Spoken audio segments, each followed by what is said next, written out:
So that's what projection does. Projection sells your power so that you have the right to be righteously indignant. There can be a real suspicion that this work around projection is somehow designed to undermine the passion around the threat that they see. Yeah, nothing could be further from the truth, though. And really, when we own our projections, we're actually owning our own power back. Okay? But the problem is, it comes with a lot of nasty baggage, right? Because we have a lot of false belief systems and a lot of distortions. And when we actually call that back, we have to sort out all that distortion. So it's a lot easier to keep it out there, say that person is awful, that person is evil, that person is bad, and therefore have the right to be righteously indignant, rather than actually calling that back, sorting through all the garbage, and actually end up being an incredibly happy, fulfilled, empowered person in the face of those triggers.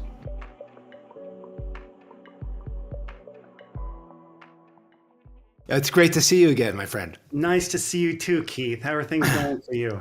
Things are going very well, very busy, and I'm very excited about this show that we're going to get into today. Like, I've been sort of dying to talk to you about all this stuff. Yeah. So and just so everyone knows, Kim and I haven't talked about this, so we're really just, I'm going to follow my curiosity, and I encourage you guys to follow yours, and I think it's going to be a really rich conversation.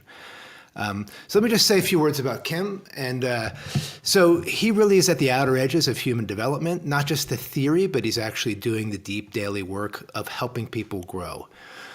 He's an internationally recognized psychotherapist, teacher, and thought leader who spent decades developing groundbreaking theories of therapy that are both deeply human and highly effective.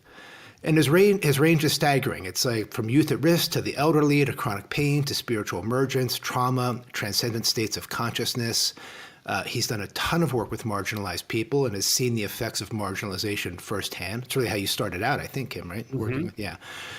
He's a co-founder of Stages International with his sister Terry O'Fallon, Dr. Terry O'Fallon, and they explore the leading edge of developmental psychology and the evolution of human consciousness. And when it comes to shadow, which is what we're here to talk about, he's really regarded as one of the world's experts.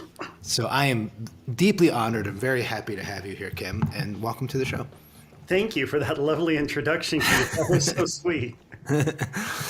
So maybe we could start off with, at the beginning, as they say. So let's just talk a little bit from your perspective of, we have the three kinds of shadow that I know you've talked about. And maybe you could bring the audience up to speed about that, and obviously with a more of an emphasis on the projection. Yeah. So people have been exploring shadow, obviously, for hundreds of years, and especially in the West, starting with in the late 1800s. And what I did was I just kind of did this meta model exploration. I just started going, what are all we doing? And that's what I came up with, the three classic forms of shadow: projection, split ego states, and introjects. And either we're absorbing false data, that's an introject, and we need to release that false data, or we have false data and we're putting it onto the world and we need to re-own that and clean that up. Or we're divided, we're indecisive, we have internal conflict, and we need to have those parts integrate together. So that's kind of the quick synopsis. Almost all, as far as I can tell, all shadow work falls in one of those three categories. And all shadow work that's been developed multiculturally and throughout time, from what I can tell, lands in one of those three categories. Great. So if I was to put that in my sort of everyday language, I would say an introject might be if I'm telling something that isn't true, like, boy, you're really a dummy, you don't know what you're doing, sort of that critical internal voice that might be a little bit abusive.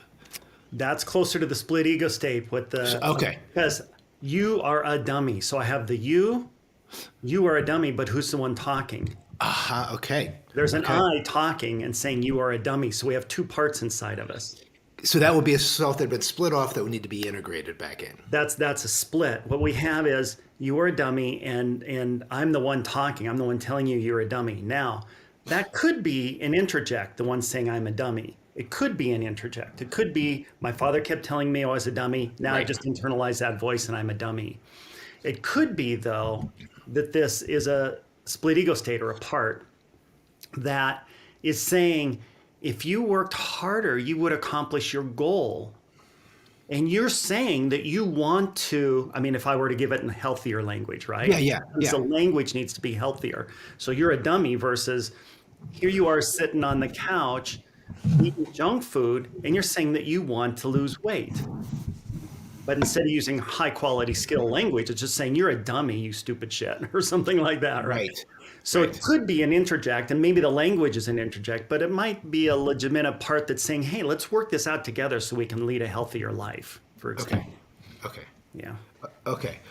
And the projection is obviously when I say, like, boy, that guy over there, I hate the way he looks. I hate the way he talks. I hate the way he sounds, right? That sort of stuff. Yeah.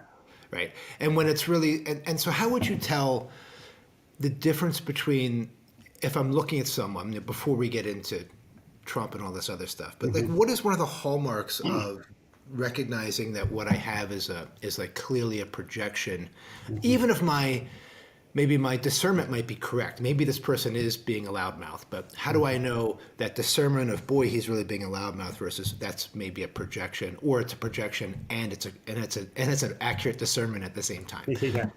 Beautiful. I'm glad. I really like the way you're describing it. I call it perception and projection. Am I perceiving something, or am I projecting onto the world and think that I'm perceiving it? And obviously, often both are true a little bit, right? I mean, it's hard to hang a projection on something if there's not some little bit of perception on it. But we can do it. We're pretty skilled in our shadow work to be able to hang a projection even when there's no perception. But a lot of times there's a little bit of perception, and that helps us hang our projection onto it. And then all we see is the projection and not. This is a great question, how to determine. And the answer to that is, are you disturbed by it? Okay, we're gonna have to really get into that in detail. By it is the degree of the projection. Okay. Right. Otherwise, it's just a perception. All there are is events in the world. Right. And I can perceive those events. If I'm disturbed by those events, that's a measurement of how much projection is going on. Okay. So, speaking on behalf of many of my left-leaning beloved friends who are, I mean, I don't want to be disparaging. Some are, upset to the point of being histrionic. Yes. Some, I would say, are really disturbed by what they see. But there is a high degree of emotional turmoil on the left, is what I would say. And I can imagine what someone would say to me. They would say, like, don't you dare dismiss what I'm seeing here, when it comes to Hitler or these other people that rose to power, people should have spoken up. Are you seriously telling me that this is my stuff? Blah, blah, blah, blah, blah. I have a right to be upset. I have a right to do this. And there can be a real suspicion that this work around projection is somehow designed to undermine the passion around the threat that they see. Yeah, nothing could be further from the truth, though. What we're saying is, if we're really taking ownership of our projections, let's start with the gift of projection. The gift that if we work on our projections, what do we get? We get our power back. Notice how much power they're giving away to Trump, how upset they are, how angry are they, how upset, and probably you and I too, right? Some things for sure, yeah. Yeah.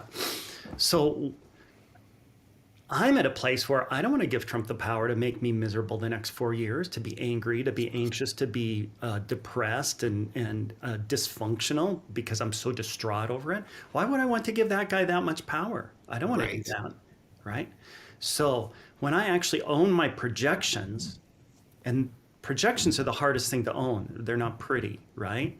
Right. But when I own them and actually work them out, now I have perception. And I'm not in turmoil about it. It doesn't mean I don't see things. I can still see things. And I can actually act more functionally. So if I really want to change something, I'm acting now out of perception, not out of projection. Let's give an example. Look at all the people that are blowing up Tesla dealerships. Right. Is that really going to help? That's acting out of our shadow, right? Now, if we acted out of perception and we were clear of our shadow, we probably wouldn't attack Tesla. We might, but we probably wouldn't, especially if we research and realize that Elon Musk, I think, only owns 13% of Tesla at this point. He's way diversified. You're actually harming the very people that are like green-minded people who believed in a company and wanted to electrify and want to eliminate. Those are the people you're hurting, right? Right. Right. You're not hurting Elon. Right. And so this is an example of how when we act out of these passions, just self-justified righteous passion, Right. we actually cause harm often to the people that are on our side, and we often don't cause harm to the people that we're intending to cause harm to, which we probably don't need to be doing anyway. Right. And we actually harm our position in the world to make for other people to make a logical argument, because all the other side has to do is look and say, look at these terrorists bombing Tesla facilities. All he did was change his politics, and they turned on him and became violent, right? You don't have the right to your own beliefs. This is proof that the left says you don't have a right to your own beliefs, because all he did was change his beliefs, and now they're blowing up his Tesla factories. Right. Okay. So that's very well said. So what you're saying in essence would be that if I'm looking at Trump and Musk and the world Doge and all these other things, and I'm feeling this sort of righteous indignation and rage, and it's bleeding into my meetings, it's bleeding into conversations. I've thrown people out of my life. You know, I'm attacking people on social media, all this sort of stuff. What I'm hearing you say is that, in my own words, it'd be something like, that's a very ineffective way to actually get what you want, which is change. Very ineffective. Because it's actually counterproductive. It's actually even not just ineffective, it's counterproductive. Because you're really polarizing. Well, because I think we would say what? Because you, from an outside perspective, unless I'm projecting along with you, I don't particularly trust people that are very clearly projecting massively onto whatever's going on. It's not someone I'm going to follow into something to help create change, because I'm like, well, I see that something has to happen, but I don't agree with whatever's going on with you, which seems like that's your thing that's happening. Right. And that's some element that there's some discernment there. Now, if you're listening to this and maybe you say like, all right, Kim, great, thanks, and he makes me crazy, like I read the news and my hair catches on fire. What am I supposed to do? Okay, this is a great example. You said he makes me crazy, so who's in control? So the he is. He is. Why are you giving up your power to him? Why would you do that? And this is where we get into the nuances of the projection, because there's all these belief systems and everything going on. And here I am giving my power away. Why would you give your power away to him? So that's what projection does. Projection sells your power so that you have the right to be righteously indignant. I love that. Projection sells your power so you have the right to be righteously indignant. That's great. Yeah. That's and great. Really, when we own our projections, we're actually owning our own power back. Okay. But the problem is it comes with a lot of nasty baggage, right? Because we have a lot of false belief systems and a lot of distortions. And when we actually call that back, we have to sort out all that distortion. So it's a lot easier to keep it out there, say that person is awful, that person is evil, that person is bad, and therefore have the right to be righteously indignant, rather than actually calling that back, sorting through all the garbage, and actually end up being an incredibly happy, fulfilled, empowered person in the face of those triggers. Right. Interesting. Okay. And so, I mean, I can see why people are reluctant to sort of move this way, because it is, in essence, if I came to you and was like, boy, this Trump guy, blah, blah, blah, the work that you and I are going to do is you're going to be curious around like, well, tell me what it is that you don't like about him. I presume that's sort of going to be your first question. Exactly. And I'm going to say, well, he's arrogant and he's an idiot and he doesn't follow through and he's untrustworthy. And I'm going to have this litany of things, right? And you're probably going to tell me, well, so let's slow down and take them one at a time. Right.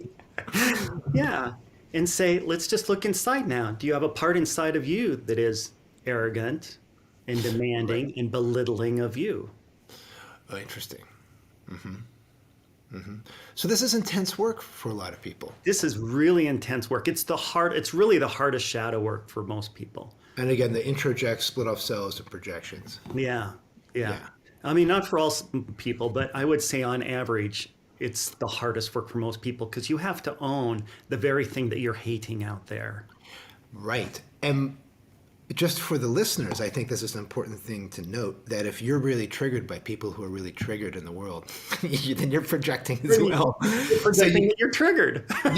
you can't get out of like, well, I'm not upset about Trump, but that effing a-hole over there is really upset about him. And thank God I'm not like him. Yeah. Exactly. Good. Then you fall right into the thing that we're talking about, right? Exactly. As opposed to like, boy, it must be awful to feel that out of control in your life. Because that's what you're really talking about, right? Yeah. What we do is we come back to when we actually own our projections, we end up with higher compassion. That makes sense. I look at Trump and I see it sometimes, when I'm resourced, but I see the little boy whose father was really rough on him, who had a pretty shitty childhood, who's always trying to prove himself, who needs validation constantly. It's like I wouldn't want to live that way, and I wouldn't want anyone I cared about to live that way. It seems like a really not very good way to go through life. Yeah. So it opens the door to compassion, which might make this work doubly hard. Right. Because how do you be compassionate for somebody and at the same time then also say, but I have I need to stand up and make sure that people are safe if that's what my value is. So we come back to what our values are and we understand our values. I want maybe equality, or I want fairness, or I want whatever your values are. Owning your projections doesn't take away your values. It actually helps you stand on them cleaner and clearer. Yeah. And more effectively. Yeah. Yeah. So can you think of like maybe 20th century or even 21st century examples of people who have formed some sort of a resistance that from your sort of professional eye seem to be relatively free of projection in the way that they are offering that resistance? Like an MLK sort of is the one that sort of pops to mind. MLK, Gandhi, Mandela, I forgot. Nelson Mandela. Yeah. Nelson Mandela. Yeah. These are all people that really own their own power, and still stood up and made incredible changes because of it. Okay. Another one that I really love is Daryl Davis. I don't know. He's the guy that worked with the KKK guys. Yeah, he's a black man who worked with the KKK. And what he did was he befriended the KKK. Right. And he'd actually help KKK members get higher and higher in the KKK. That's how much he helped them. And at some point, they just couldn't handle the dissonance anymore of having this black guy who was intelligent, caring, supportive. And they just said, the KKK doesn't represent how first of all, they're not telling me the truth about black people, because you're right here in my face, telling me and caring for me, even when I'm supporting a group that wants to harm you and your people. The cognitive dissonance was too much, and they handed in their robes and gave them to him. Yeah. He's got a room of KKK robes, even Grand Dragon robes, of people that he converted by being present and real and owning his own power, not living in projections. It doesn't mean there isn't racism. It means that I'm not going to live in it. Right. And there's an element of what would I say, authentic curiosity from him towards the other people. Mm-hmm. Yeah. Would you agree that it's like you're full of hate, but I'm actually genuinely curious about you as a person, which then undercuts their capacity to project onto you, because the projection onto you is you're a black guy, which means you're X and you're Y and you're Z and you're all these things I've been taught. Just because you're full of hate, I don't have to be. Right. And notice how emotions work so often with us. We have this template, if I'm nice to you, you are nice to you. If I do a little bit of a joke, you might. I'll either laugh or try to top you. Right, yeah. And if I'm angry at you, you will. Well, after you, Kim, you're not getting away with it this time. So we have this reciprocal nature that's not necessarily shadow, but it's part of human interaction. Yeah. But when it's running good, it runs good. But when it runs bad, it goes sour really fast. So, love begets love, but hate begets hate. Now, the question is, when I project, I give away my power to the other person to define what this reciprocity is going to be. Yeah. So if you come at me with irritability, I respond with irritability because I gave away my power to hold my own mood. Right. How dare he be irritable with me? He's judging me, blah, blah, blah, blah, blah, blah, blah. And I can't be judged. And blah, blah, blah, blah, blah. So here's back to you, right? It's whatever storyline goes on in the head, right? There's all these often interjected storylines, which we then project out and we sell our power to the storyline. Interesting. Now, from a developmental point of view, speaking through the stages model, I know that 3.5 orange rational, so they can see cognitive bias, right? So if I'm a solid 3.5 orange scientist, have my PhDs and whatever, and I'm going to say, Kim, we're going to do this experiment. I know that I knew, and we all have cognitive bias, so we're going to set up this double or triple blind experiment to protect us from our projection, essentially, right? Which is essentially, they're essentially acknowledging a projection, right? Or a potential projection. Onto the concrete world. Okay, so let's unpack this a little bit then. So let's talk about projection, maybe more generally around the levels, but what projection looks like from a concrete, subtle, or meta-aware perspective. Yeah. So on the concrete level, I might say I go to somebody's house and I go, oh God, they have a dirty house. Don't they ever do any upkeep? And then I come to my house and I go, oh my God, look at my house. Right? We can get that at 2.5, 3.0, right? Right. 3.5 sort of amber or umber kind of a phase, just for people that don't know the stages model. Yeah. Right. Yeah. So maybe it'd be good to just kind of go through the developmental levels really quick. First person perspective, and just kind of using perspective. So I'm not using any bias towards anything. Just a first person perspective is all about me. Yep. And I see the world through my eyes. So these are our babies and our toddlers. Mm-hmm. And then at some point we get theory of mind. Oh, you have a mind, Keith, also. And now the whole world of friendship opens up. I never saw friendship before. I only saw what I want. I want the toy. But now in second person perspective, I can see from my point of view, but I can also see from your point of view. Mm-hmm. And therefore, I'm happy to give up the toy or share the toy so that we can have our friendship. So, and this leads to later in second person perspective, where we start developing in-group and out-group. Think about your teenage life and all the cliques that we're forming. This is that in-group, out-group dynamic. And if you look at politics today, this is where we're at. So much of the time, we're still teenagers. Look at the in-group, out-group. If you take a look, for example, of Mitt Romney's public health care and Barack Obama's public health care systems, they're virtually identical. I mean, you can split hairs and make big... That's right. Mitt Romney, when he was in Massachusetts or wherever, right? Utah. But didn't he? I thought he did that in an eastern state. But I know what you mean. He came up with a healthcare plan that was identical to Obamacare, essentially, just on a state level. Yeah. But when the Republicans, when the Democrats, they railed against his universal health care. And the Republicans said, yeah, But then when Barack Obama had his, the Democrats were rah, rah, rah, and the Republicans were boo, boo, boo, right? Right. Anger about, I mean, they can come up with virtually the same policy. Right. But there's so much hatred for that policy on the one side and acceptance on the other side. And so this in-group, out-group thinking is really like the goths versus the jocks versus the right. It's the Dems versus the Republicans, or the liberals versus the conservatives, or the right. And when we get sucked into that, there's two things that can be going on. One is that's just my developmental level, so I just see the world through that. But if we actually have moved to the rational and the post-rational, into the green and the teal and the turquoise, and now we catch ourselves thinking in-group, out-group, that's a shadow crash. We are triggered by some shadow issue, and we've dropped our developmental level all the way down to in-group, out-group, good, bad, right, wrong. Right.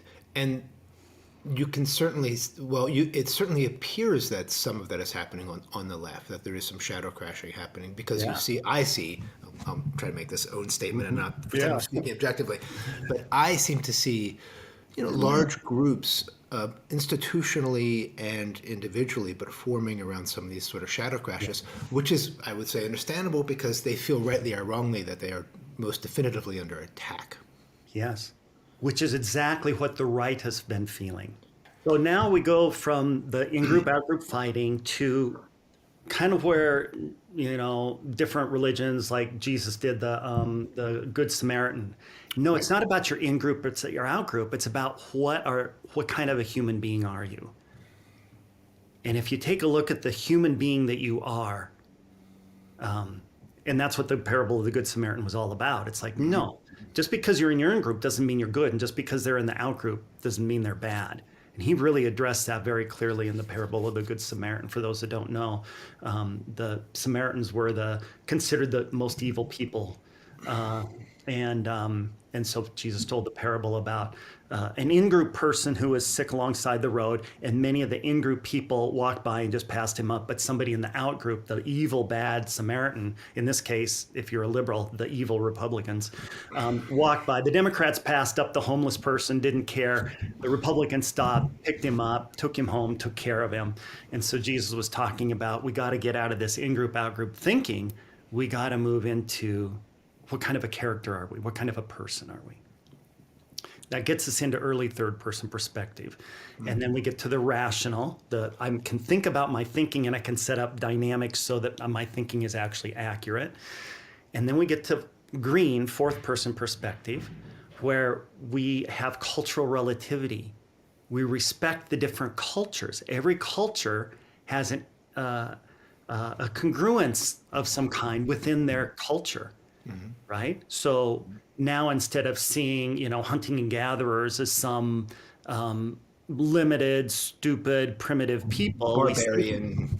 Barbarians. We see them as dignified human beings with have a rich, diverse cultural dynamic in their own, one of which we can learn from. And that's true. So that's true at 4.0. It's not true with the rationalist, because at the rationalist phase, I don't see that I'm projecting, in essence, the so-called superiority of my rational viewpoint onto the world. So I might be the anthropologist that goes around the world and says, look at these poor savages that lack Right. the capacity for rational thinking. Let's bring it to them and help enlighten them. Right? Exactly. But at 4.0, you gain the capacity to say, they seem like they're doing pretty well on their own, and they make meaning in a way that's different from mine. Right. And maybe with the ethical, the value here is we should stand back and let people have their own way of making meaning. Right. Yeah. And let's just hold them with love and let's even learn from them, right? Yeah. Cultural relativism, right? So this is important because look at how little cultural relativism we have between Republicans and Democrats. Right. When do we actually go to Republicans go, help me understand your culture? Right. Right? And if you're doing that, good. You haven't crashed to 2.0. But if you're going, oh, those Republicans, blah, blah, blah, they're stupid, or what poor stupid people because they bought into Trump and they were just suckered, right? Yeah. What a demeaning way to look at 50% of the population, right? It's a little condescending, right? For sure. A little. At a minimum, yeah. And how do you think they feel when they're talked to that way? Totally. I mean, I joke with some of my liberal friends. I said, because I travel a lot on my motorcycle and sit at a lot of bars and stuff. Yeah. And you talk to a lot of MAGA Republicans, and what I tell my liberal friends is they really care. Yeah. Like they really love their family, they really love their country, they love their God, and they're actually quite pleasant to have a drink with if you're willing to just listen. That's right. Exactly. They are. I live in a red state. I've been a liberal my whole life, but I was raised in a red state, so I'm around, And this is something, Keith, that is so important for us to learn, I think, because we have these caricatures of the Republican and the Democrat. And so when I listen to the Democrats talk about the caricature of the Republican, I've never met that Republican in real life. Living in a red state, I've never met one person that meets that caricature. And the same, when I hear the caricature of the Republicans on the Democrats, I've never met that person either. Yeah, it's like we're all attending drag queen shows Exactly. every Tuesday. Right. Yeah. So what's happening here is this is all projection. We're projecting what a Republican is on the entire Republican Party. And the Republicans are projecting what a Democrat is on the entire Democratic Party.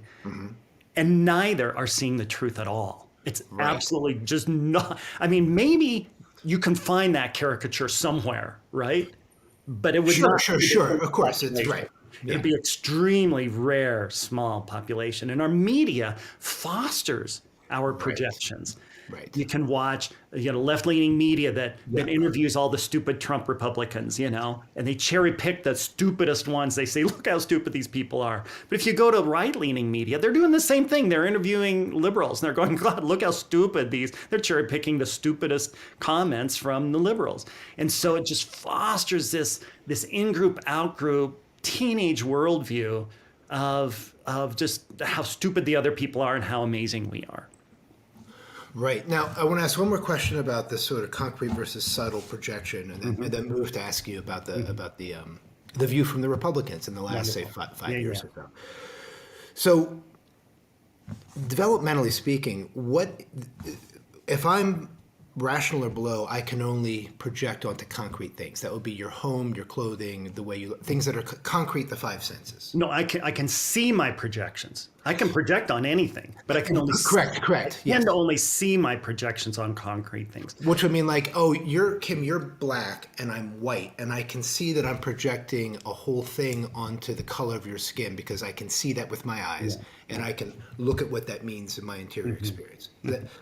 That's still a concrete projection because it's about the color of your skin? Yes. Okay. And so speaking very generally, we would say the Republicans are sort of caught maybe more in that projection of the concrete. Not necessarily. Not necessarily. Okay. No, not necessarily any more than we are. Okay. And then what does it then mean to project from the next developmental stage up? Okay, yeah. So we go into late fourth person perspective. I think what people call teal. Okay. And now what we're doing is we're seeing how we perceive another person's insides. Trump is a narcissist. Trump is got all these evil plans to dominate the world and really harm everybody. That's a projection of an internal world, and that's our internal world. Okay? And this is a hard thing to own, okay? And so if I just let my mind go and go, okay, Trump's a narcissist who doesn't care about anybody else but himself, and he's just destroying everybody's lives. I go, wow, how is that true inside of me?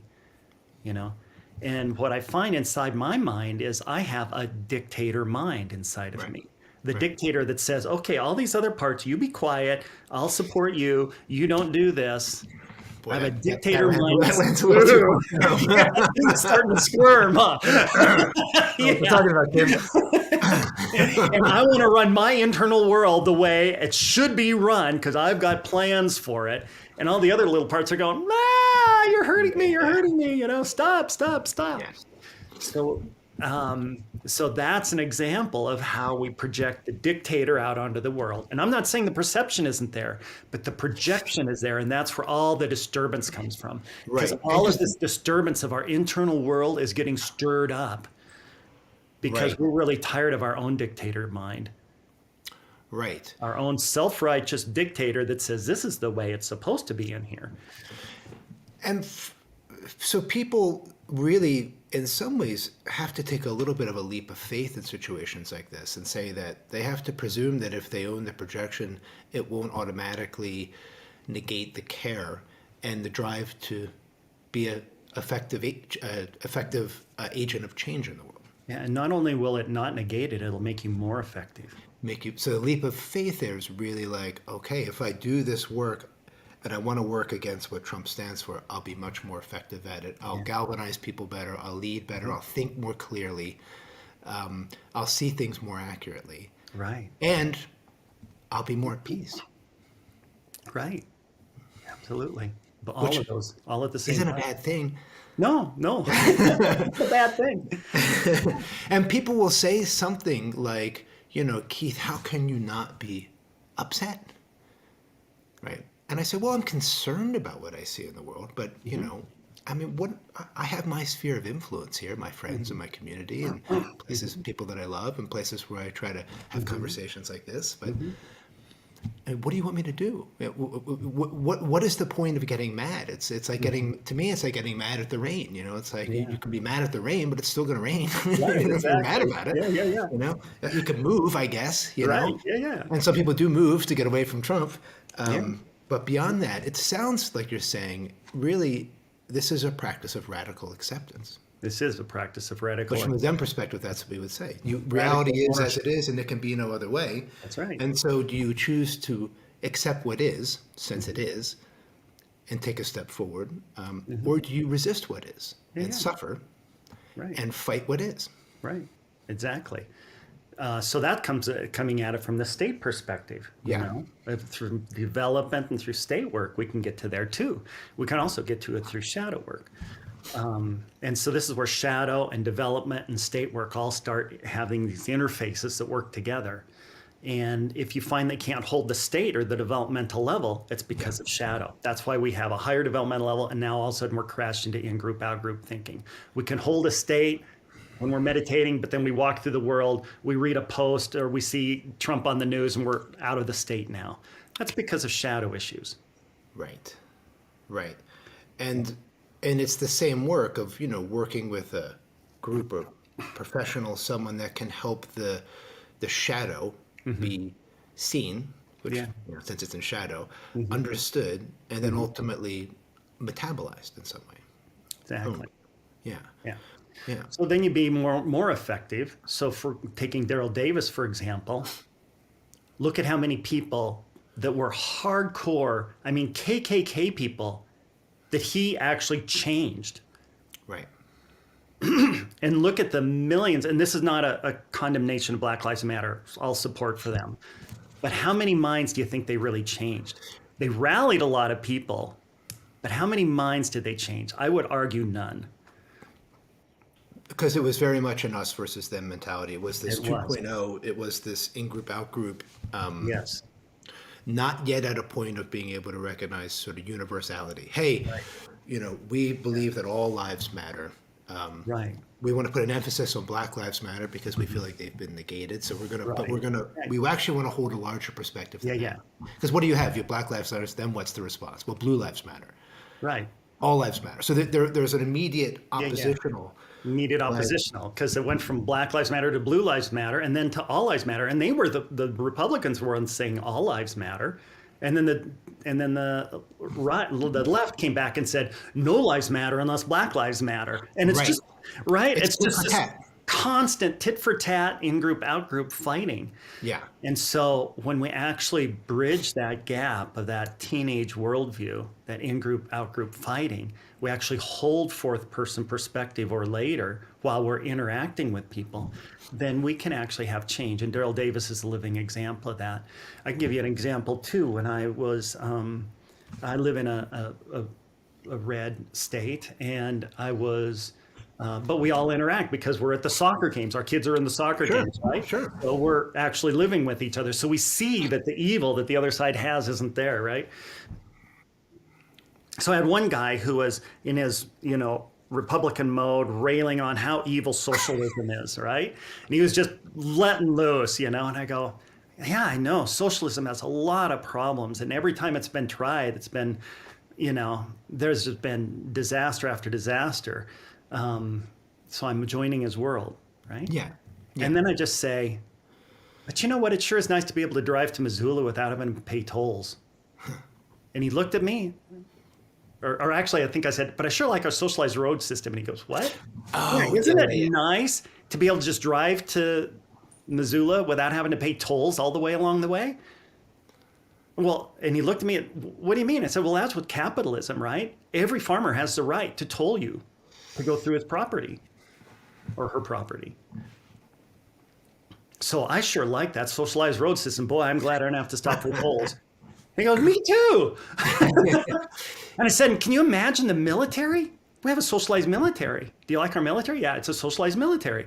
Can you imagine if China and Russia and India all got together and bought our military and then used it against us? That's what a capitalistic military would be. Yeah, mercenaries essentially. Mercenaries, exactly. Yeah. Aren't we glad we have a socialized military so we don't have to worry about that? Yeah. Now, was that effective or not?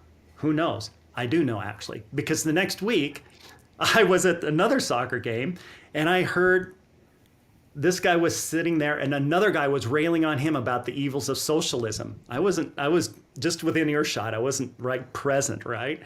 And this guy, yeah, I know, I don't like socialism either, but it sure is nice to have these roads. Yeah. So we can bring humanity into our conversations with people.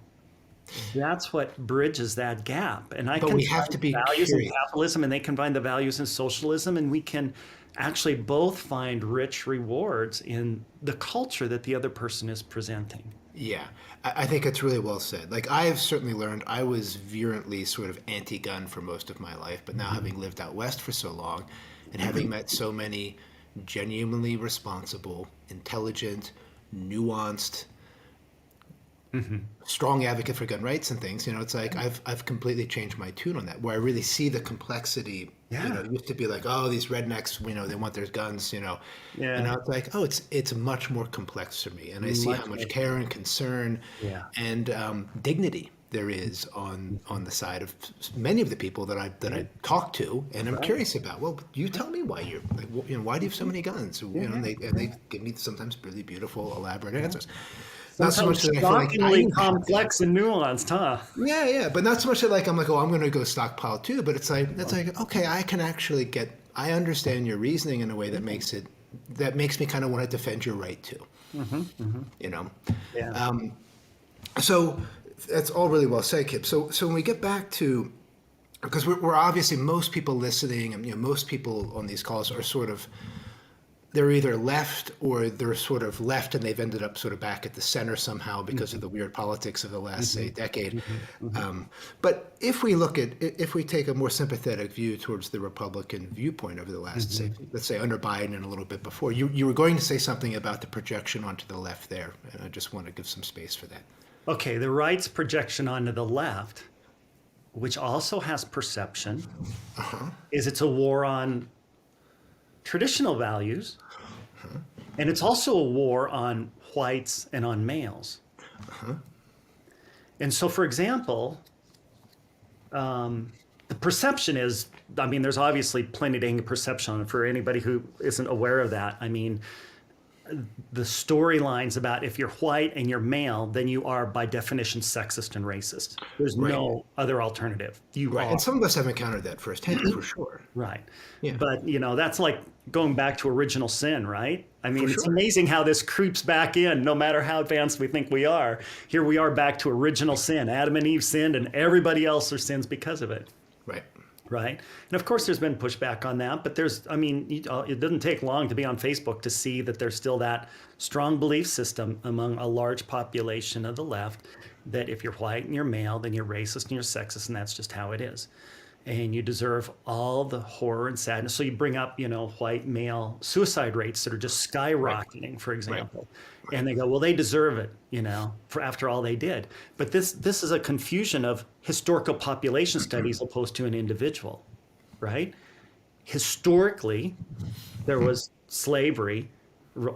People owned slaves in America, but none of the white males own slaves that are alive today, right? Of course, right. They didn't do that, and there was white male privilege, but the young kids of today didn't get that much.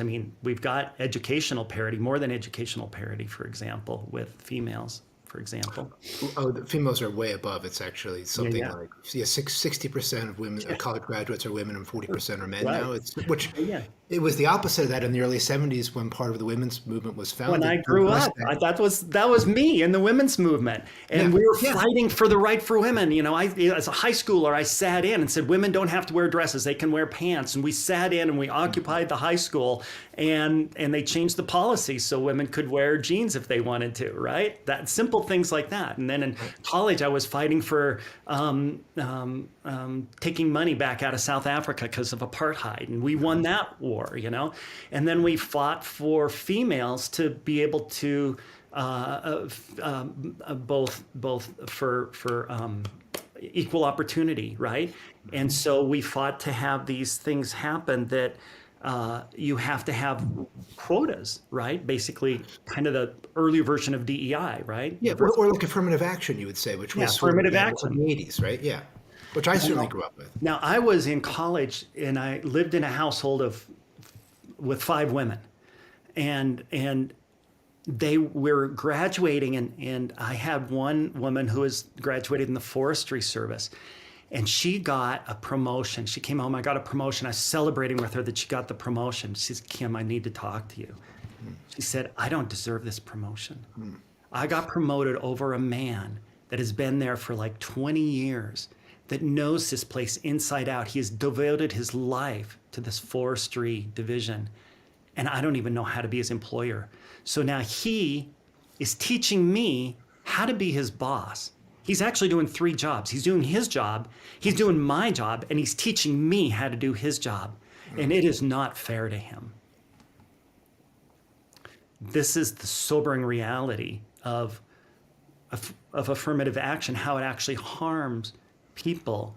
And that's not that I don't agree with affirmative action. We said, okay, yeah, this is a horror story, actually, on an individual level. We know we need to do it for culture. We know we need to do it to change society, but we are harming individuals in the process that don't deserve it. Yeah. Individuals that actually support the movement Yeah. of DEI, but we're harming them through it. So and so it's a real sobering thing to realize that you're promoting something that you think is all good, and you're realizing, oh, back to the yin yang. Everything that we promote that's good, it's got some darkness in it. And everything that we see as dark has some goodness in it. Right. And to me, there's always some room for, and I feel like in the 80s, the conversations, at least as I remember them, were a little more nuanced in the sense of there was an acknowledgement of affirmative action will essentially have short-term racist repercussions. We are going to put certain people in over certain other people because we're trying to get everybody to the same starting line. Right. That was the sort of idea back then. Yeah. And with the DEI, the idea went from an equal starting line to the equal outcome idea, which is much, much different, which is that, well, we have to have 50% women as coders, no matter what. Right. And it's like, there are lots of people, including myself, that have pointed out, about 20% of coding graduates are women, and about 20% of coders in jobs are women. And for 25 years, they've been trying to change that, and it hasn't changed. Is it possible that it's not about sexism? And just asking that question got the president of Harvard fired back in 2005 or 6. Just asking that, hey, maybe there's another data set that we should be looking at here. Right. So getting back to this idea of the right and some of their charge with the left, which is a charge that part of me shares, which it can feel, how shall we say, the discernment could be, it sort of looks unfair to a lot of people. And the projection— It's unfair on an individual level, even though we're trying to get fairness on the cultural level. Yes. And then the projection is you have to help me with the projection, but it's more about, they're stealing my rights. They're socialists. They want to ruin this country. They're trying to take my religion. My gun's my religion, my whatever the story is, right? But there's a sense of disdain for their values. Hey, and we can bring it down to the personal level even, Keith. I mean, that's kind of the big brush, right? But talk to mothers of white sons. Yeah. They're going, why would I want to raise my son in a liberal viewpoint where white males are evil people? Why would I want them to do that? No, so it's not just when you attack white males or males or whites, you're not just attacking them, you're attacking all the people who love them. Right. right? Right. Their fathers, their mothers, their children, their granddaughters, their sisters, their brothers, right? And sometimes we don't see the impact of how powerful that is for people. Right. Right. And again, it's that lack of empathy, that lack of curiosity. Right. So And this is where I want to bring in the next really important nuance here, Keith. Right. So when we go into 4.0 and we actually do have cultural compassion and relativity, we moving understand. from orange to green, just so everyone has the map. Yeah. Thank you. Green, the move to green, and teal. And we have that ability for cultural relativity. How do we raise our children? We raise our children differently when we're at 4.0 or 5.0 or 4.5, whatever, in green and teal and turquoise. We raise our children differently. We teach them cultural relativity. But what we don't see, what we're learning, I think what we're learning, this is what I'm seeing, is that those children grow up and then they turn it into a 2.5 religion. Yeah, of course, because they have 2.5 to. creates religions, right? Yeah. And now you have all the words of cultural relativity, but with the in-group, out-group, hateful The dynamic. fundamentalist energy. Fundamentalism, right? So we have all these people coming up and they're influencers and they're doing interviews and they're on the TV and they're on TikTok and they're everywhere. And they're really promoting all the values that we would say we like, but they're doing it from a fundamentalist crusade kind of orientation, which actually undermines the very values of green.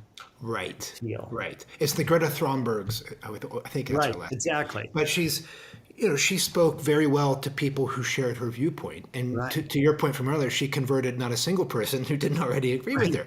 Because she came across, I mean, she was 15 or whatever, right? But she came across like a big scold, Like she put Shame, blame, shame on you, guilt, which is classic the second person perspective, Right. 2.5. That's where all our shame, guilt, blame, all of that stuff. Totally. Right. I mean, I was raised Catholic, so I was like, just when I heard her, I was like, oh my God, she's like really shamey. So, celebrating Greta, love her to the No, early. right. And she's going to grow into something interesting. And she's growing up. I think she's probably 3.0 or something. But anyway, but that's what's happening. And so what happens is, let's talk about those of us who are maybe green or teal. When we hear people speaking the same language, it's easy to be sucked into that language. Yes. But now they have the attitude of 2.5 of a fundamentalist, and now we get sucked into the fundamentalist worldview too. Yes. And And now, we don't necessarily recognize that we're colluding over the content right, with the wrong structure. with a wrong process, content versus process. And this is where we end up with so this is why in my work I talk about content shadow and process shadow. Okay. Because we might have the content fine, but our process is operating at early developmental. So in other words, you might identify, boy, Keith has really healthy egalitarian sort of values that he's espousing, and he's holding them in this absolutistic, abusive way when he goes out into the world. Right, exactly. Yeah. So we need to, and I don't know if anybody else is talking about this, but this is what I'm just seeing in terms of looking at shadow. Sometimes our content is shadow, but sometimes it's our process is shadow, even though the content seems pretty nice. And so this is a really important piece for us to look at when we look at our shadow crashes. This is how development helps us understand our shadow. What way am I processing this information? And if I'm processing it through, hey, cultural relativity, I'm curious about Trumpers, I want to understand where they're coming from. Why is this such a passionate movement for them? Good, you're agreeing. If you're processing in it, they are stupid, dumb, they're voting against their own self-interest, Trump really tricked them, then we're coming from 2.5. We're coming from fundamentalism. Right. And that's a measure. That helps us measure how far we have shadow crashed. Right. Right. And the work you would advocate, again, for people listening would be to be curious about which part of that phenomena. If they wanted to sort of if they want to look at their own actions in the last couple of days, the next few days, right? Yeah. Yeah. And then you get to decide, do I want to give away the power of my development to this other outside influence? Do I want to stop living from from green, teal, turquoise just because of this, right? Right. So it doesn't, so this is where we start getting clear. Oh, wait, no, I can actually be more effective from green, teal, and turquoise than I can from, what did you call it? Blue, amber? What is it? Well, there's like amber. Umber would be like the 3.0 stage. This sort Yeah, of in so just between. before that even, Yeah. 2.5, yeah. So, and I think when you think of it that way, it becomes obvious. Obviously, I'm going to be more effective if I come from. Well, of course, right? I mean, it's what you're talking about at the game, being at the softball game. What I'm talking about sitting at the bar, where it's like, you have a chance, as always, you have a chance to connect with people sort of human to human. Yeah. And I've never had that happen. Even if they appear to be someone, or even if they hold beliefs that at first I'm like, wow, that's like this guy's really racist or really sexist. But if I can stay open and stay curious, then there's always an in. There's always an in, and to your point, there's always an opportunity, maybe just to plant a little seed right. of like, have you thought about those free highways? Curiosity. Yeah. I said to my dad all the time, he would be like, "Oh, the right, the Democrats," I'd say, "Well, I sure wish I had free healthcare like you have free healthcare. I would love to be able to go to the doctor and pay $5. I'm in the capitalist system myself, you know." Yeah. And he would really be like, I'd be like, yeah, I can't afford to go to the doctor. He'd be like, you can? I would say, no, I can't afford to go to the doctor. Like, I don't have socialized medicine like you. Right. I used to love saying, I was a little bit of tweaking him, but he would also get it, and we could connect and laugh a little bit, Yeah, and so on the term of socialized medicine, this is another interesting phenomenon where we can really look at our shadow, because what we're saying is we keep fighting for socialized medicine, the Affordable Health Care Act.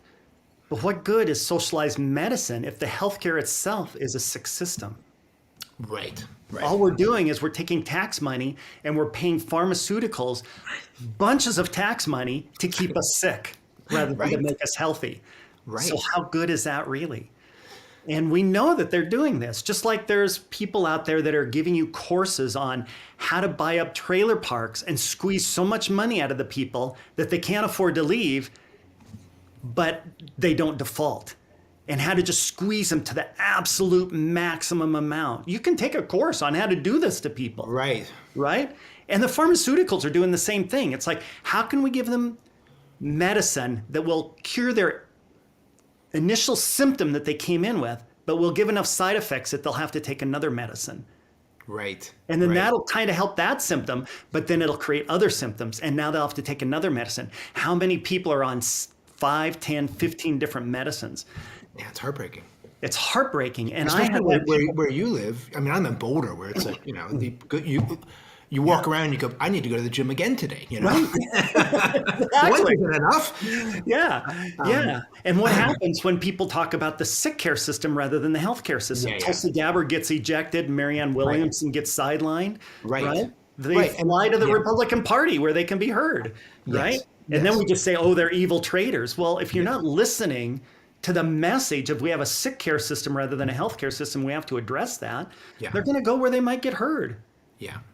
JFK is another example. And people are saying, oh, he's so anti-vaccine. No, he's saying vaccines can cause harm. And they do. And this comes back to the population versus an individual. On a population, they're a godsend.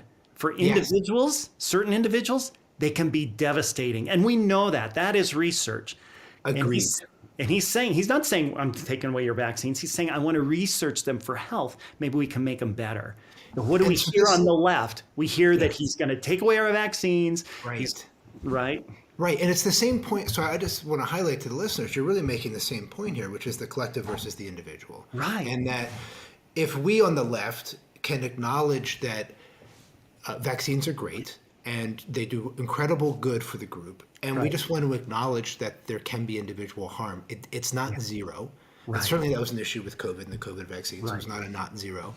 And you're saying the same thing when it comes to things like diversity, equity, and inclusion. Hey, okay, we agree that the world should be a fairer place, and we just want to have the individual costs to be acknowledged, because maybe we'll say like, sure, tell me what the goal is. Tell me how you know when you've won.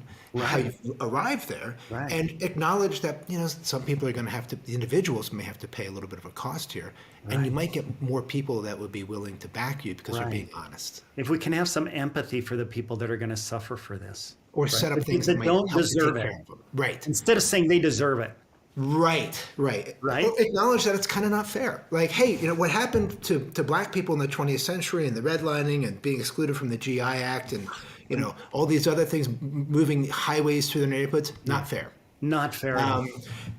And we don't want to do the two wrongs to make a right. We don't want to sideline a bunch of people that are in line for promotions and careers. In order to address that, we have to find a way to deal with this in a way that can honor the complexity. So when we look at the nuances, I think we can come with a lot more compassion. If we hold compassion for both perspectives, which we can if we're at green, teal, or turquoise, then we're not going to be doing that other divisive stuff going on. We're going to listen with a heart of love and compassion and go, yes, we want to help people of color. We want to help women. We also want to help whites and males and everybody else. We want to figure out how to do this with as much compassion and love as everybody. And we're all on the same goal. We want basically equality for all. And the Republicans would say that too. We want equality for all. We just want to do it in a different way. Right. And they would have the emphasis more on the individual, I would say, generally speaking. That's why they're saying it's merit-based. Yeah. And so what we need to do is help. If anybody's not doing it on merit-based, then we need to help them so that they can have more merit. But we shouldn't give them the job when they don't have merit. Right. That's what they're saying. Right. Okay. Right. And that's a reasonable argument too. It's a very reasonable argument. I mean, I certainly would be irritated if that someone, Integral Life gave this podcast to someone and threw me out just because of the way they looked, right? That would be like, well, that doesn't feel fair. Right. But if they're better than me, it's like, all right, I guess they're better than me and they don't look like me. All right, whatever. Yeah. I'll go polish my game. Well, so speaking of Corey has a great question here, which I want to just read to you here, Kim. He says, one of the big challenges here is it's very difficult to discern where our individual personal shadows end and our surrounding collective shadows begin. We think we're looking at a collective shadow, but we are actually looking at our own projections. Or we think we're looking at our own personal shadows, and they are actually the introjections from our surrounding culture or subculture. Does Kim have any suggestions to help us tell one from the other? Yeah. Beautiful, beautiful question, Corey. So one of the things we talk about is cultural shadow, how we raised in a culture and we just absorb the cultural shadow of that culture. And so the first thing to always look at is, what are my symptoms? Am I disturbed, right? Now, are my disturbances matching the same disturbances as my side, right? Okay, now I'm probably absorbing cultural shadow, right? Now, I think Corey was also referring to what happens when I'm looking at the other side, right? How do I know whether I'm dealing with my own personal shadow or whether I'm looking at their cultural shadow? And the same thing applies. Am I disturbed by it? That's mine. Or it's mine either way. I'm disturbed. Either I'm disturbed in the same way that all of my group are, or I'm disturbed in a different way than my group are. Right. It's still my shadow. I'm disturbed by the other side in the same way that my shadow is, or in a different way than my in-group is.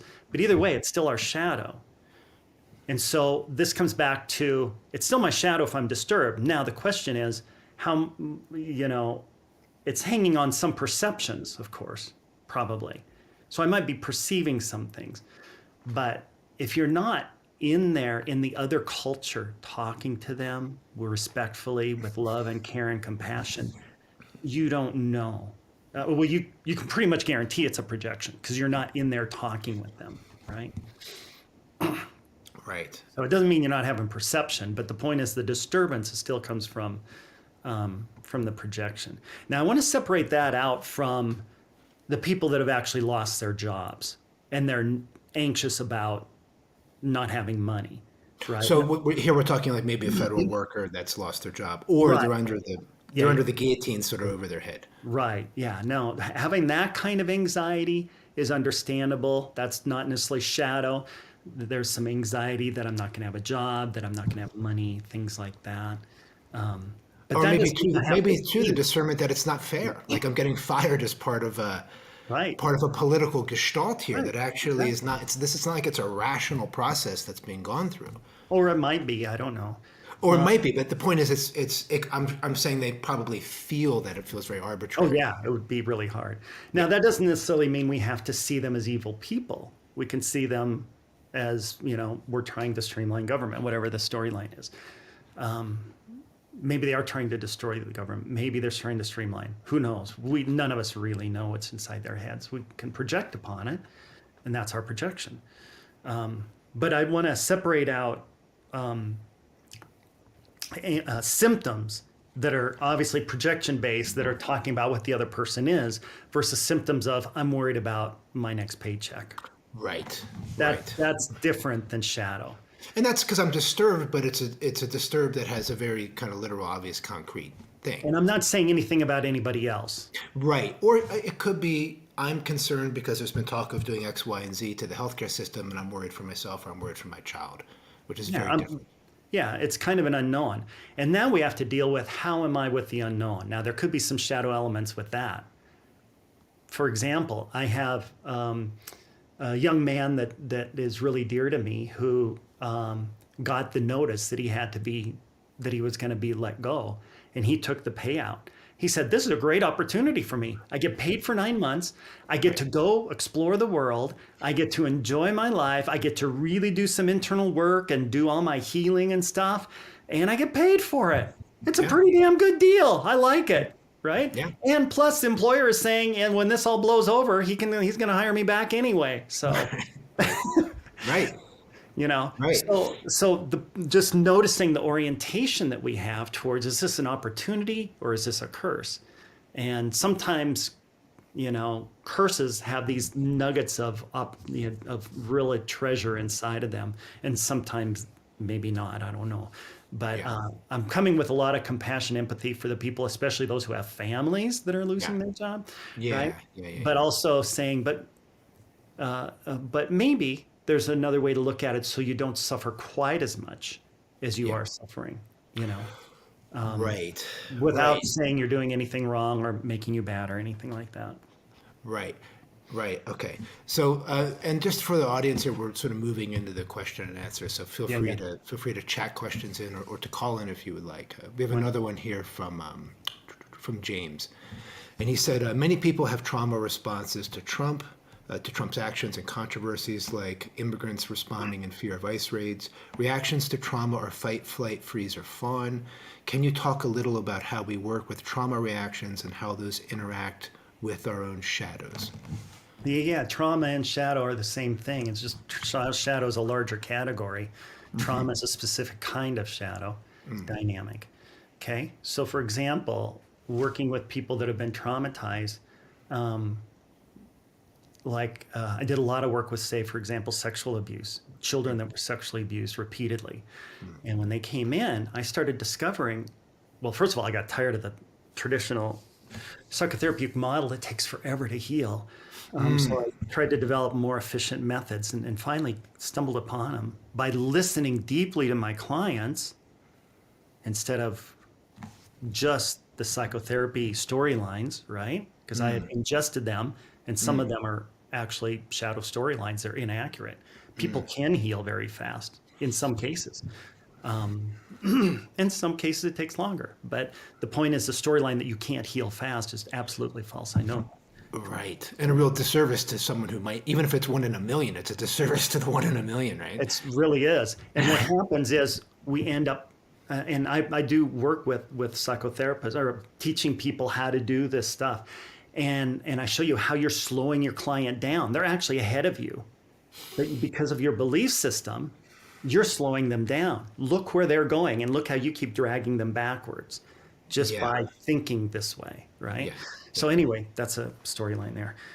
So anyway, working with them, it's like, okay, what they're actually doing is what they're doing is when you're abused, often what happens, not all the time, often what happens is you absorb the darkness of the abuser and you give away your power, because that's the only way you survive. I lost power. They controlled me and they abused me.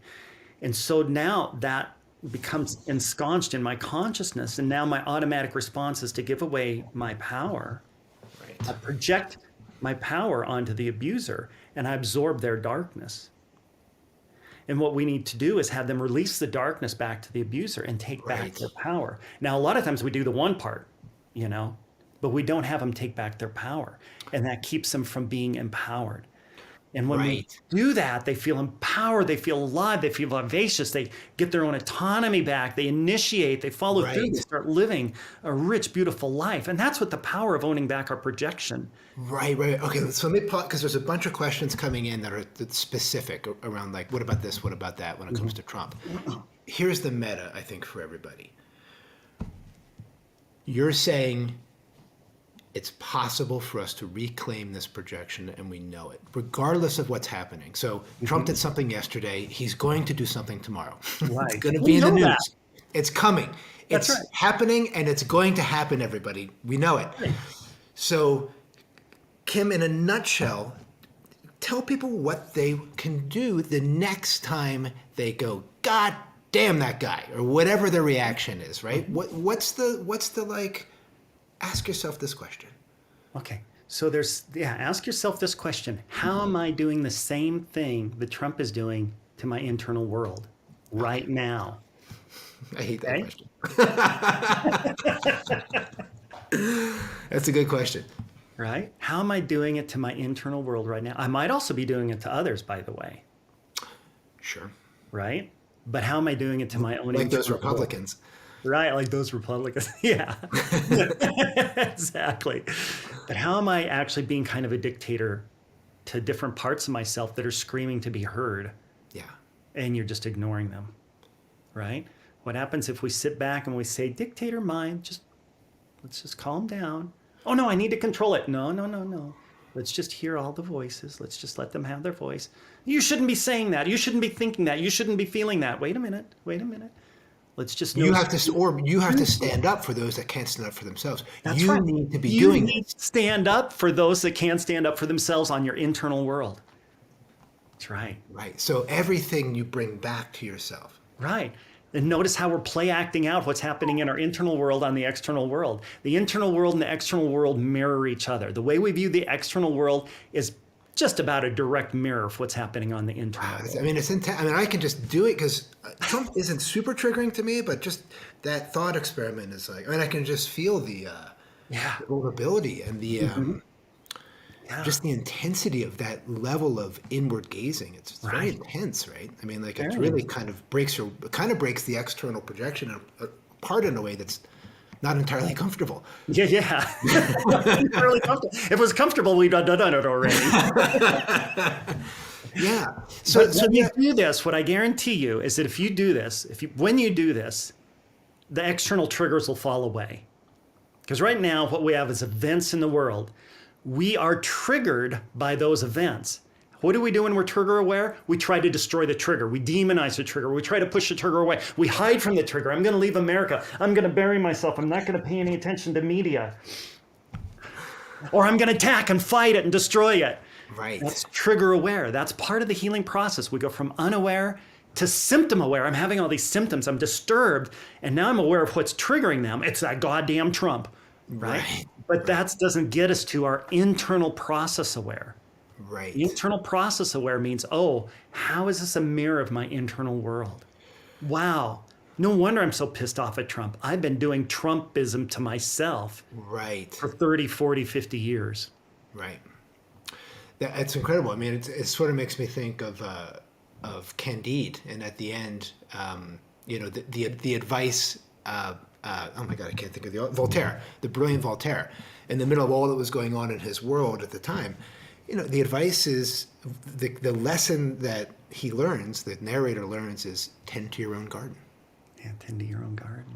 And I've held that for decades because it's like at the end of the day, I know that when I tend to my own garden, either literally or metaphorically, I'm in a much better place.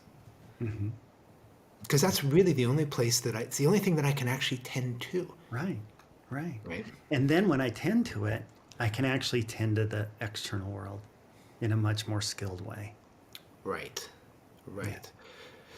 So let me see. We have a few other questions here, and then we'll sort of wrap this down. So someone said, how does Donald Trump embody aspects of the collective shadow? And what does this reveal about societal values and unconscious biases? So I presume this would be more towards the right. Okay. Okay. what Donald Trump is, he's unapologetically a white male for one reason, for one thing. And so now I have a place to be home. It's okay for me to be a white male. I'm not guilty for being a white male. Okay. So that's one.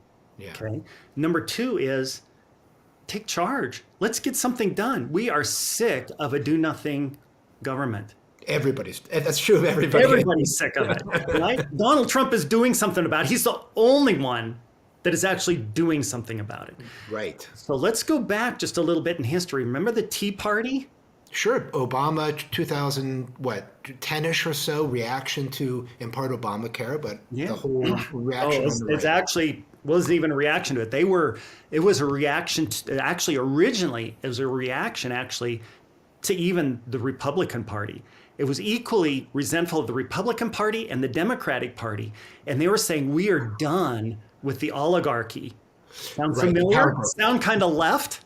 Okay. It does. Yeah. Right. We're because done at the with the oligarchy, and we are done.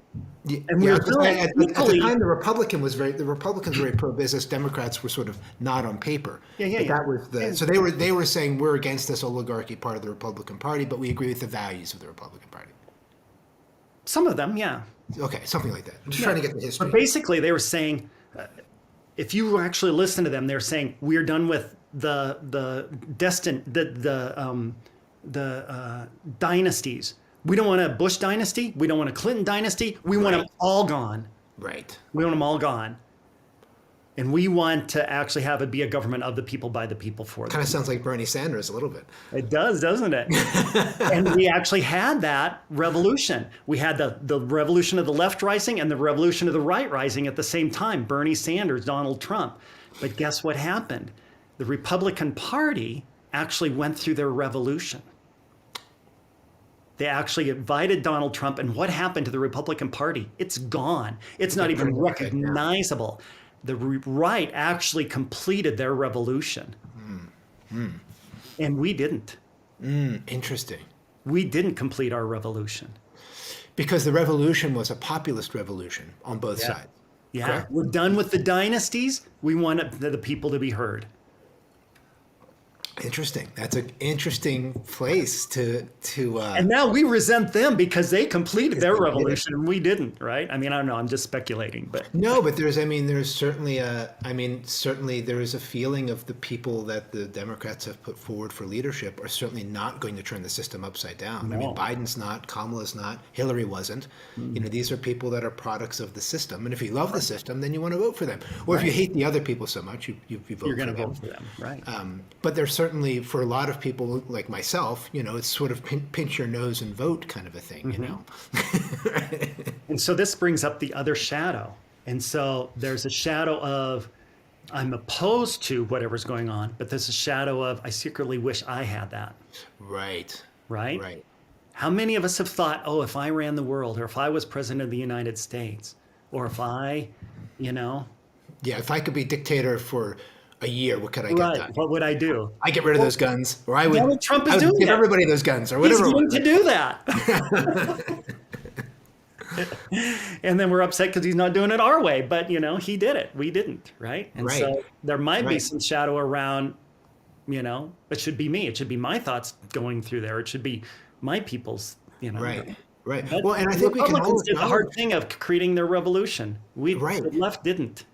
Right, and I think we can all acknowledge that whether you agree with Trump or not, the fact that he's kicking a bunch of doors in is certainly happening. It is. I mean, I don't think anybody would deny that he's literally turning the American system on its head. He sure is. And my personal viewpoint is I think we're overdue for getting turned on our head a little bit. I don't agree with the way it's happening, but I don't know. We need a shakeup. I think that's true. He's shaking up the system, and interestingly, and again, not to come too far from a promoting the right point of view, but he says there's going to be fallout. He's actually acknowledging we're not going to get everything right. Yeah. But we'll do our best. We're going to shake up the system, and there's going to be some fall out and we'll try to correct it. And they fired a bunch of people and they rehired people. Yeah. Shit show. He's kind of acknowledging it's going to be a bit of a shit show for a while, but stick with me. It's going to be okay in the end. I'm not saying I agree with that, but I mean, he is honestly saying that. He said he'd do what he's doing. He's doing what he said he was doing. Right. And he's acknowledging that it's going to be a bit of a shit show and we're going to try and get it right. Right. That's actually, in some ways, more honest than most politicians we hear. Right. And I think that's what the right likes, is he says Right. it, he does it. And if there's a critique on the left, I think you really hit it, which is the idea of we would like to turn the system upside down from the left's perspective. Right, exactly.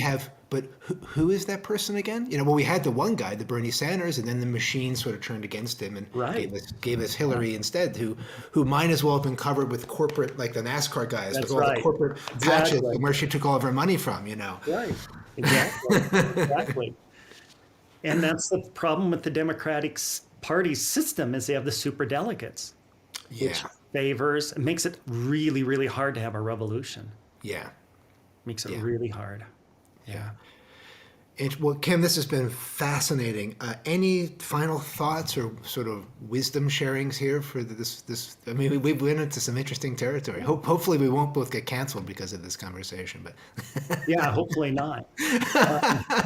Yeah, a couple of white dudes sitting around talking about the world. right, yeah. Irony is not lost on me, for sure. But really, what the message is it doesn't matter who we are. If we're triggered, let's clean up our internal world, and then we can go through the world in a much more beautiful place. I love that. And when we go through the world in a beautiful place, no matter who we are happier, and the world ends up being hate begets hate, anger begets anger, judgment begets judgment, but love begets love, kindness begets kindness, compassion begets compassion. And if we just live in that world more with everybody, especially the people that trigger us. And one final story, I'll just show you this. I was in a hot tub, public hot tub, and this guy sat down next to me, and he said he is from northern Idaho, and I go, "Oh, you're up there with the white supremacists." He said, "I'm a white separatist," and I go, "Oh, this is going to be an interesting conversation. This is about as far away from me as I want to get," right? And I said, "Oh, what's it like?" I just came from here. "What's it like being a white supremacist?" He goes, "Whoa, I'm not a white supremacist. I'm a white separatist." And I go, "Oh, tell me the difference." White supremacists believe that whites are superior. White separatists want white culture to remain white culture and not get diluted. We also want black culture to be black culture and not get diluted. We want Native American cultures to have Native American culture and not get diluted. We respect every culture. We just don't think they should mix, because you lose the diversity and the variety, because everything just becomes amalgamated. Now, what does that sound like on the left? I mean, it sounds like a sort of a multicultural view. Yeah, and it's cultural appropriation. I'm uncomfortable saying I that. know, right? Me too. Right. And look at our worldview. We say no cultural appropriation. Right, which of course is inevitable because cultures appropriate. That's literally Right. Exactly. But this is what he's saying. He said, "Don't appropriate each other's cultures." And so part of the discomfort. So the discomfort in me is part of the same discomfort I feel when I feel it from the left, which is like, no, I think of the cultures. I personally think the cultures we should all be. What is it? You're in a soup, not a stew. Like I want to share all these cultures because I find I'm from the Philly. Like I enjoy being able to participate in different cultures aside from white culture. But how often do the people that say no cultural appropriation would say, "Oh wow, I'm actually a white supremacist," or not a white supremacist, but a white separatist? Right. So, and he meant it. I mean, it sounds like he meant it in a reasonably sophisticated way, at least from the way he presented it. Yeah, and this is what I'm saying. When you hear things that you have all these biases against, if you actually come from curiosity, you might actually learn something. And I'm not supporting the worldview. I'm not supporting white supremacists, obviously. Right. You're not advocating. Right. He was actually disgusted with white supremacists. He hated them. But he did say, we don't want to lose our culture, and we don't want anyone else to lose their culture either. And it's like, it just blew me out of the water, literally the hot tub, to get this kind of wisdom from someone that I thought would be like the dredge of society. Right. Fascinating. Well, and I think as sort of a final thing, it's important to note, right, that ultimately it's very true. It's sort of undeniably true that we are all projecting a human experience onto this beautiful unfolding of reality. I mean, Right. reality is just unfolding on its own, Yeah. and we're part of the show. Right. And everything is, in some ways, a human projection. And I know for me, when I can admit that and see that, it lets me relax quite a bit. Yeah. That's even a next layer of projection awareness, right? We see that even in our humanness we can project, but the very fact that we're human and we only have human senses, all we can do is project upon the world. That's all we do. And if we can own that, then we can just witness the workings of our mind and go, oh, look how it's stirring that storyline. Look how it's stirring that storyline. That's right. Because I think it's important people not walk away with some sense of, oh, God, F me, I'm projecting again. Because what we're saying is, no, that's all we do is project. It's a matter of just noticing it, Right. owning it, right? And then with that, the projection relaxes a little bit. But I still have to call, you and I have to use language to speak to each other, which is a complete projection in and of itself, right? Right. Language can only be a projection. It only works in linear. It doesn't work in mirror format. So like, for example, I can look at your face, I can look at a picture of you and you can inverse the picture and it still makes sense. But if I inverse the words, Right. they're gobbledygook, right? Right. Yeah. So language can only see things through a linear perspective, Right. whereas vision logic can see things forward and backwards equally, and it makes sense. Right. Cool. Right. Yeah, yeah. Very cool. Very cool. But Well, the Kim, whole thank you. purpose here, again, just as a summary, the purpose is not to blame anybody or say the right's good, the right's bad, the left's good, the left's bad, and none of that. It's just about if we're disturbed, there is a way to heal that leaves you in peace. And the measurement is, am I triggered by that event anymore? If I'm still triggered and having the symptoms, I haven't completed it. In terms of seeing other people a certain way, right? And the whole idea is it brings more compassion, more love, more care, and it actually helps us be more effective at supporting our values, whatever they are. Right. Right. And I think it's a great note to end on. So if people want to know more about you, Kim, or want to sort of read, I mean, I know you offer, I've taken some of your courses on shadow resolution, the evolution of shadow resolution, but how can people get more information on you and the work that you're up to? You can go to kimbarta.org. There's a free shadow assessment there. Ooh. And so you take that shadow assessment, it doesn't take long, it's like 1 minute, right? And it'll give you the percentage of your suffering based upon the type of shadow that you have. The 3 that you talked about. The 3 that I talked about. It'll give you your percentage of introjects, your percentage of split ego states, and your percentage of projections. And that it'll give you 100%. That doesn't mean that you're 100% in shadow. It means of your shadow, these are the percentages of introjects, projections, and split ego states that you have. You'll get a free video. You'll get a free email course that helps you work on shadow. Great. It's just my offering to people. And then if you want to take a course, you can. But, if anything else, you at least get that start on your life, creating a better life. Great. All right. Well, Kim, it was great seeing you. For those that are watching on YouTube, it's great to see you. We're still working on sort of integrating the YouTube experience. So the next time I'll be able to read those comments as well. I'm still sort of spooling up my hosting skills here. Yeah. But the conversation was really fascinating. I really learned a lot. And I think in these polarized times, conversations like this are really helpful because ultimately we're all on the same team, right? We're all on the same team, theoretically, right? Well, I think actually, we all if the world ends, it's not going to end for one side and not the other side. I'm pretty sure. Exactly, right? Yeah. Great. Well, thank you for the work you do, Kim, and the clarity and I think this kind of work that you're up to really does actually help us clean things up as a species, both collectively and individually, and it's a big part of what I think we need to be doing. So thank you for all this work that you do. Oh, thank you so much for having me, Keith. Deeply appreciate it. Great. Okay.